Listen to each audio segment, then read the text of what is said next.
Hello and welcome to P Buddy. Mr. D here. Today we're going to look at the S.P.O.R.T principles. So what are they, what does S.P.O.R.T stand for, and how do they relate to your training program? Stick around, let's find out.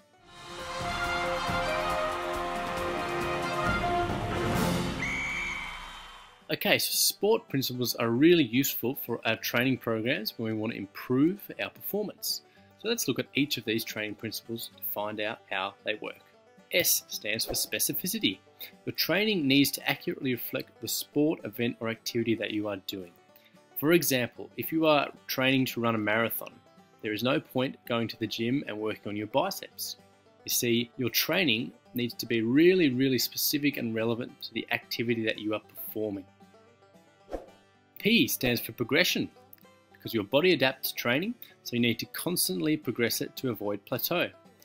An example of this, if we are again training for a marathon, we won't start week 1 by running the full 42 Ks. We might start with 5 Ks and then work our way up to 10 Ks and then 15 and eventually up to the full 42. This is about progressing our training. O stands for overload. The overall load of your sessions should increase each session or week. And we can do this in 4 ways, using the F.I.T.T training principles. So F stands for frequency, so this is how often we train. So we can start with training twice a week. After a couple of weeks, our body adapts, we can move to 3 times, and up to 4 times, 5 times, etc. This is using frequency to provide overload. Next, we have intensity. This is how hard we train. So again, when we're starting our training program, we might start at a lower intensity. After we've had a couple of sessions or weeks, our body has adapted and we can increase the intensity. Again, this is another way to increase overload. The first T stands for time. Very simple, how long do you train for? You might start with half an hour in your first week. After a couple of weeks, you might increase that to 90 minutes or 2 hours. And this last T stands for type. What kind of training are you doing? There are 4 main training types: aerobic, anaerobic, strength, and flexibility. Picking the most relevant training type will help you achieve your performance goals. And that is overload.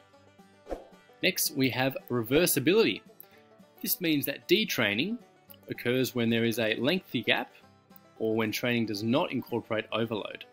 So for example, if we take a week off or 2 weeks off, we may lose some of the improvements that we have gained.